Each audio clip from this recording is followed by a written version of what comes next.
Bonjour à tous. Alors avant tout, j'espère que vous allez bien ainsi que vos familles. J'espère ici aussi que vous avez passé de bonnes vacances, qu'elles ont été reposantes, que vous avez réussi à déconnecter de vos ordinateurs et de cette continuité pédagogique qui est quand même un petit peu perturbante. Alors cette vidéo pour vous proposer de faire un point sur le chapitre qu'on est en train de terminer et également de corriger ensemble le TD sur la méiose et la fécondation. Alors j'ai vu d'ailleurs que ce TD, certains l'avaient fait à plusieurs. Ce que j'espère, c'est que ceux qui effectivement l'ont fait en groupe, tout le monde dans le groupe a bien compris ce qu'il en était, donc d'où ce point important, pour être sûr que tout le monde a les bases de ce que j'attends de vous. Alors, première partie, donc un petit point sur le chapitre en cours.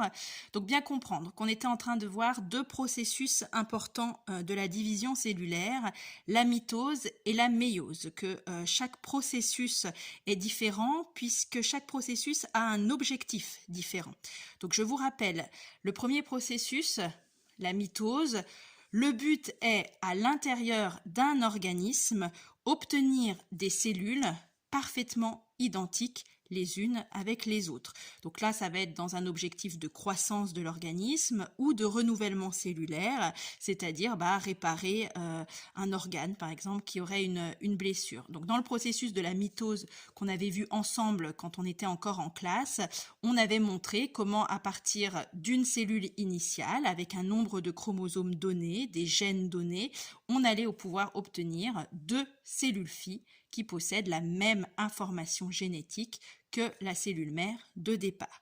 Donc c'est ce qu'on avait appelé la mitose et on avait mis en évidence que c'était une copie à l'identique de cellules. Donc là, depuis que vous êtes à la maison, on a commencé à décrire un nouveau processus, donc la méiose, qui va avoir un objectif complètement différent, puisque là, ça va intervenir dans la reproduction sexuée, et le but ne va pas être de former des cellules parfaitement identiques à la cellule de départ, mais de former des cellules qui ne contiendront que la moitié de l'information génétique de la cellule initiale. Le but, en fait, est de former des cellules reproductrices, spermatozoïdes ou ovules, qui vont intervenir dans ce processus qu'est la fécondation et mener à terme la naissance d'un nouvel individu avec sa propre information génétique. Donc l'objectif de la méiose est de pouvoir à un moment donné réduire de moitié l'information génétique pour que lors de la fécondation, on retombe sur un nouvel individu qui possède le nombre de chromosomes de l'espèce. Donc si on est dans l'espèce humaine, on est parti d'une cellule initiale de 46 chromosomes organisés en 23 paires, donc par exemple chez un homme. Le spermatozoïde ne va donc plus contenir que 23 chromosomes. En face, l'ovule aura également uniquement 23 chromosomes, partis de 46 chromosomes d'une femme, et lors de la fécondation, 23 plus 23, on retombera donc sur un individu, une cellule œuf qui possède 46 chromosomes, donc qui possède le bon nombre de l'espèce humaine, comme son père et comme sa mère. Donc le but du TD justement était de visualiser tout ça et de comprendre justement la formation des cellules reproductrices et comment la fécondation va permettre de retomber entre guillemets sur nos pattes et de retomber sur un individu qui possède le bon nombre de chromosomes de l'espèce. Donc la difficulté, c'était de bien lire l'énoncé, de travailler étape par étape pour bien comprendre à chaque fois ce qu'on représente dans les différentes cellules. Alors je vous demandais aussi de mettre à chaque fois le nombre de possibilités. Donc dans l'ensemble, vous avez bien compris, on va le faire pour l'espèce ici, qui est une espèce schématique, simplifiée pour bien comprendre. Et ensuite, je généraliserai en vous donnant le nombre de possibilités qu'on va trouver dans l'espèce humaine, où on a 46 chromosomes par cellule. Alors, pour ce TD, on vous dit bien, on considère une espèce animale qui comporte 4 chromosomes par cellule. Une paire de chromosomes 1 et une paire de chromosomes 2. Donc, première idée qu'on doit avoir en tête, c'est que dans toutes les cellules qu'on va représenter, il faudra mettre 4 chromosomes, ici. D'accord? Alors attention, il y en a qui ont voulu un petit peu se compliquer la vie en disant on nous parle d'un mâle, d'une femelle, donc je vais rajouter des chromosomes sexuels. Alors c'est bien d'y avoir pensé, de faire ce rapport entre sexe de l'individu et chromosomes sexuels, mais là le but de ce TD était de simplifier. Donc si dans l'énoncé on ne vous précise pas de mettre les chromosomes sexuels, ne vous compliquez pas la vie en mettant des chromosomes sexuels dans les cellules. Alors, on vous dit que le mâle, donc du coup le père qui va intervenir dans la reproduction, porte sur l'un des chromosomes 1 l'allèle A1 et sur l'autre l'allèle A2 et sur les chromosomes 2 l'allèle B1 et sur l'autre l'allèle B2. Donc du coup, dans ma cellule du père, je vais représenter 4 chromosomes. Alors là, premier petit point technique, soit vous faites le choix de représenter des paires de chromosomes simples, mais dans ce cas-là, faites-les bien comme je l'ai fait là, c'est-à-dire vous les écartez un maximum de façon qu'on comprenne bien qu'il s'agit de 2 chromosomes simples et pas, comme je l'ai vu chez certains qui les avaient trop collés, un chromosome double. D'accord? Il faut bien qu'on soit capable de faire la différence. Donc, soit vous faites cette représentation sous forme de chromosomes simples, soit si vous voulez faire des chromosomes doubles, vous pouvez, mais pareil, vous les écartez bien pour bien qu'on comprenne qu'il s'agit de 2 chromosomes. Donc, on est chez le père. Donc, chez le père, on a placé nos 4 chromosomes. On a nos 2 paires, une paire de grands, une paire de petits. On place les allèles que nous donne l'énoncé, à savoir A1 et A2. Pareil pour la paire de chromosomes 2, on nous dit qu'il possède l'allèle B1 sur un chromosome et l'allèle B2 sur un autre chromosome. Attention également de bien représenter les allèles en face l'un de l'autre. On ne met pas un allèle en bas sur un chromosome et un allèle en haut sur un autre chromosome. Non, les gènes sont placés au même endroit sur les chromosomes, donc on met bien les allèles l'un en face de l'autre. Attention aussi, sur certains TD, j'ai vu des représentations de chromosomes doubles là, qui comportaient A1 d'un côté, A2 de l'autre. Cette représentation-là est fausse. Sur un chromosome, on a toujours exactement le même allèle. Donc si on est en présence d'un chromosome double, on aura uniquement A1 ou uniquement A2 et pas 2 allèles différents. Donc faites bien attention à ça. Donc ensuite, pour la femelle, on vous dit, donc pareil, c'est une espèce qui comporte 4 chromosomes organisés en 2 paires. Je fais donc mes 4 chromosomes et mes 2 paires, sauf que cette fois-ci, sur la paire numéro 1, la femelle présente l'allèle A3, l'allèle A4 sur le deuxième chromosome. Et sur la paire numéro 2, on va trouver B3 et B4. Alors, première loterie génétique, ça va être la loterie qui consiste en la formation des cellules reproductrices.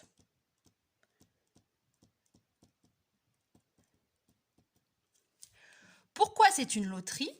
Parce que, comme j'espère maintenant vous l'avez compris, le but de la méiose, ça va être d'obtenir que la moitié des chromosomes. Et comment cela va être possible ? En séparant chaque paire et en répartissant un chromosome dans une cellule, l'autre chromosome dans l'autre cellule. Et cette répartition se fait au hasard, d'où le terme de loterie. En effet, on peut avoir une première répartition où le chromosome A1 va se retrouver avec le chromosome B1, ou une deuxième répartition où le chromosome A1 va se retrouver avec le chromosome B2.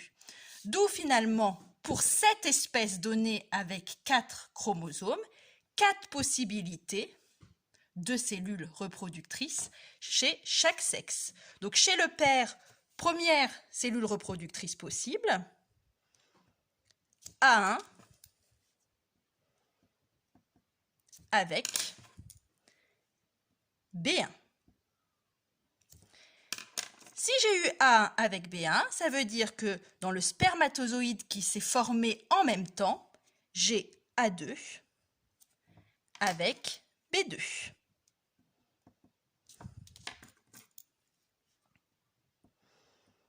Deuxième possibilité, je vous le disais il y a 2 minutes. Cette fois-ci, A1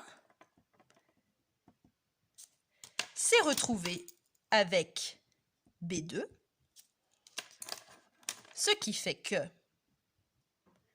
A2 se retrouve avec B1. Voilà, donc 4 possibilités de spermatozoïdes différents. Vous voyez, à chaque fois, on a le même nombre de chromosomes, 2, mais des allèles différents. Donc pour la femelle, ça va être le même principe.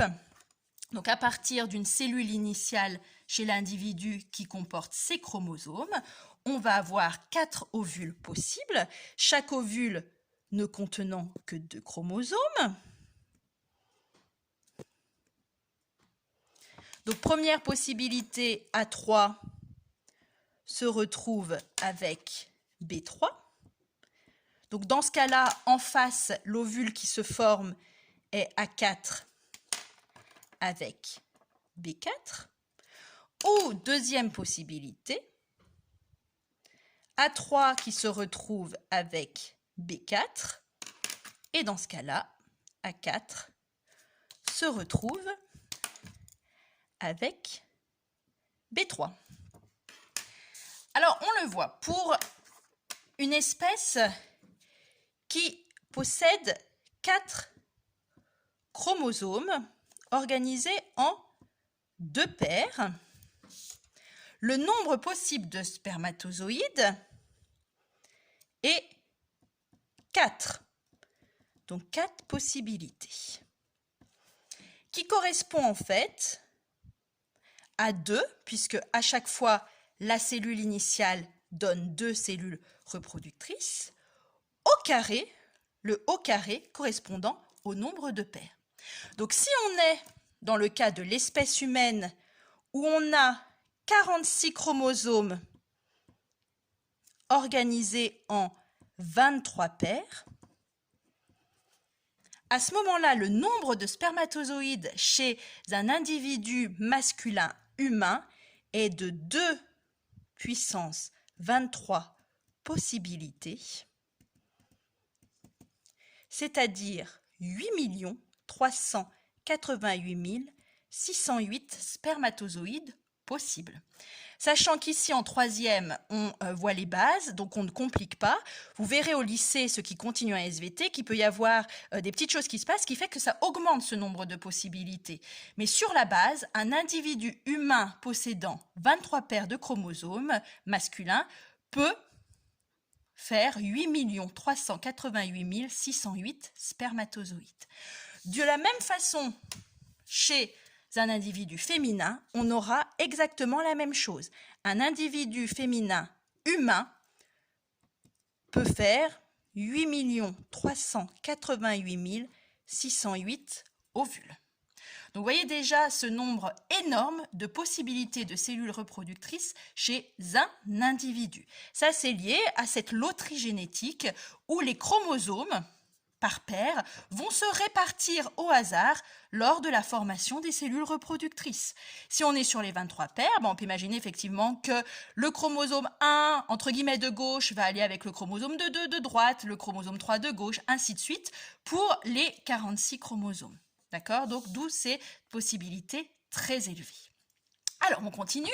Une fois que dans l'espèce humaine ou dans cette espèce schématique du TD, on a formé les cellules reproductrices, deuxième loterie génétique qui va intervenir pour former un nouvel individu de l'espèce, c'est la fécondation. Alors, pourquoi ça va être également une loterie génétique?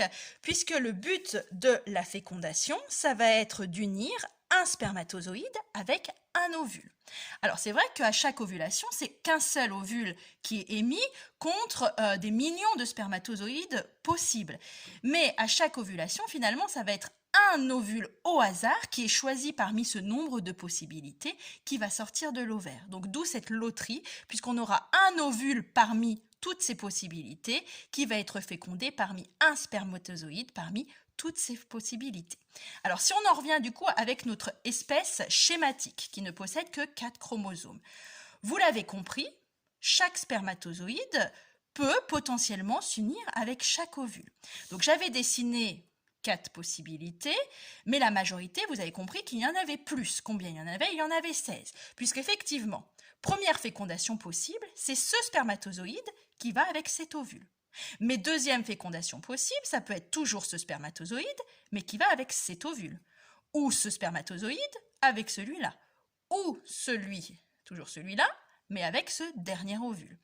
Et on peut faire la même chose pour ces 4 spermatozoïdes. Donc finalement, le nombre de possibilités, ça va être 4 possibilités de spermatozoïdes fois 4 possibilités d'ovules, soit 16 possibilités dans l'espèce du TD. Le but de la fécondation, comme je vous l'ai rappelé au début de la vidéo, c'est de retomber sur nos pattes et de constituer un nouvel individu qui possède les caractères de l'espèce, à savoir le bon nombre de chromosomes de l'espèce, et qui pour chaque gène possède 2 versions de ce gène. Alors soit 2 versions identiques, soit 2 versions différentes.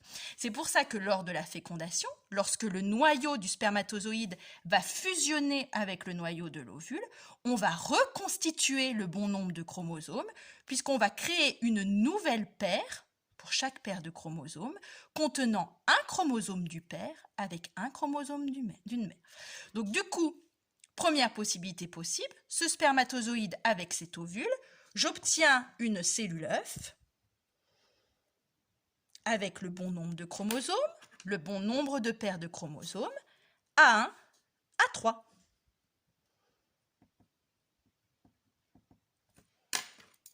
B1, B3.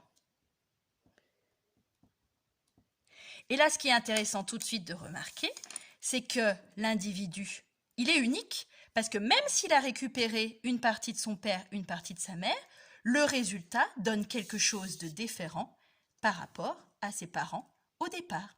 Le père, pour le gène grand A, était A1, A2, la mère était A3, A4, l'enfant est A1, A3. Donc ensuite, si on reste sur le même spermatozoïde, mais un autre ovule, on obtient une cellule œuf qui va être cette fois-ci A1, A3, B1, pardon, A1, A4, B1, B4. Donc A1, A4, B1, B4. Si je me trompe dans les couleurs, je vais vous embrouiller. Ainsi de suite, ainsi de suite. Donc, pour notre espèce schématisée dans notre exemple, on partait d'individus parents qui possédaient 4 chromosomes organisés en 2 paires. On a vu que pour chaque sexe, on avait du coup 4 possibilités. 2 exposant le nombre de paires. Donc 2 au carré, 4. 2 au carré, 4. Là, vous l'avez compris, comme je vous l'ai montré tout à l'heure, au niveau de la fécondation, le nombre de possibilités va être 2 au carré fois 2 au carré.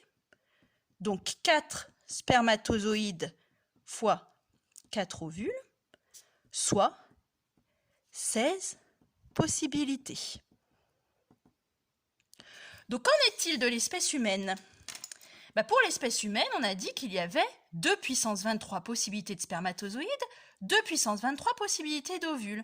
Donc au niveau de la fécondation, on va avoir 2 puissance 23 fois 2 puissance 23, c'est-à-dire 70 environ, 70 368,8 milliards de possibilités. Donc ça veut dire que dans l'espèce humaine, vous prenez 2 individus, un père, une mère. Lorsqu'ils vont se reproduire, l'enfant qui va naître va être une possibilité parmi 70 368,8 milliards de possibilités qu'il y avait d'unir leurs cellules reproductrices. Sachant qu'on peut en plus ajouter à ça la possibilité que ces deux individus avaient de se rencontrer et de choisir de faire des enfants ensemble. Vous comprenez pourquoi, sur la planète Terre, il est quasiment impossible au niveau probabilité d'avoir deux individus qui sont parfaitement identiques au niveau génétique. Alors je mets de côté bien sûr les vrais jumeaux. Vous comprenez aussi que vous, lorsque vous êtes né, ça s'est joué à quelques secondes près pour que vous soyez 7 possibilités parmi ce grand nombre de possibilités. Ce qui nous fait dire en fait ce TD et la généralisation à l'espèce humaine, que nous comprenons pourquoi dans l'espèce humaine, on se reconnaît en tant qu'individu humain parce qu'on a les caractères de l'espèce humaine, mais nous sommes tous uniques et différents, liés à ce nombre énorme de possibilités qu'on a grâce à la reproduction sexuée. Donc j'espère que cette explication et cette correction éclaircit un petit peu pour ceux qui n'avaient pas compris. N'hésitez pas à me poser des questions, alors soit par vidéo sur le Padlet que j'ai créé pour mettre cette vidéo-là, soit par mail, toujours par École Directe ou par ma messagerie webmail. Voilà, donc je pense que je referai des petits points vidéo comme ça de temps en temps. Je vous souhaite bon courage à tous, donc regardez bien la suite du chapitre, je vais mettre le bilan justement final au chapitre et on va commencer un nouveau chapitre. Alors comme je vous ai écrit, j'ai changé un petit peu les plans. On va partir sur quelque chose où on est en plein dans le contexte, donc on va partir sur l'immunologie au lieu de partir sur l'évolution. Voilà, je vous souhaite bon courage à tous et à bientôt.